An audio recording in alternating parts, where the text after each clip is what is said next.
राहुल गांधी को supreme court से बड़ी राहत मिली है। मानहानि केस में सुप्रीम कोर्ट ने गुजरात की अदालत के फैसले पर रोक लगा दी है। शीर्ष अदालत का कहना है कि जब तक इस मामले में कोई फाइनल फैसला नहीं हो जाता तब तक सजा पर रोक लगी रहेगी।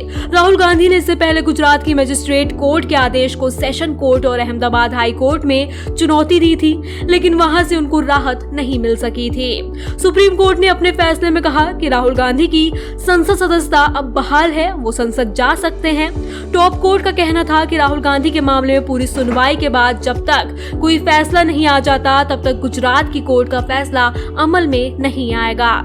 सुप्रीम कोर्ट में राहुल गांधी की तरफ से दलील दी गई कि उनको सजा देने का फैसला बचकाना था। मजिस्ट्रेट ने ये नहीं सोचा कि उनको सजा से सांसदी पर असर पड़ सकता है। वो एक राजनीतिक शख्स हैं, उनका काम है सरकार की आलोचना। इसमें वो ऐसे शब्दों का इस्तेमाल नहीं कर सकते जो सामने वाले को अच्छे लगे।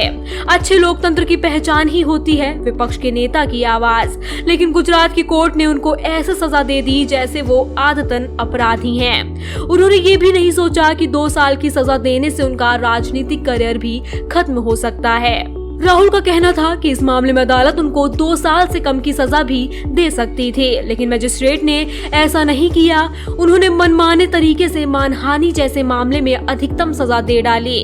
उनका कहना था कि गुजरात की कोर्ट के फैसले के बाद उनकी लोकसभा सदस्यता चली गई। वो 6 साल तक चुनाव भी नहीं लड़ सकते। उनके पूरे राजनीतिक करियर पर ही कोर्ट के फैसले से सवाल लग गया। वायनाड का जिक्र कर उन्होंने कहा कि अदालत के फैसले के बाद वायनाड पर भी असर पड़ा है। लोगों ने उनको संसद में भेजा था, अब उनका कोई प्रतिनिधि नहीं है। 23 मार्च 2023 को गुजरात के चीफ जुडिशियल मजिस्ट्रेट ने राहुल गांधी को 2 साल की सजा सुनाई थी। हालांकि अदालत ने राहुल गांधी को तुरंत जमानत देते हुए सजा के खिलाफ अपील के लिए 30 दिनों का समय दिया था। उनकी सजा पर भी रोक लगा दी गई थी।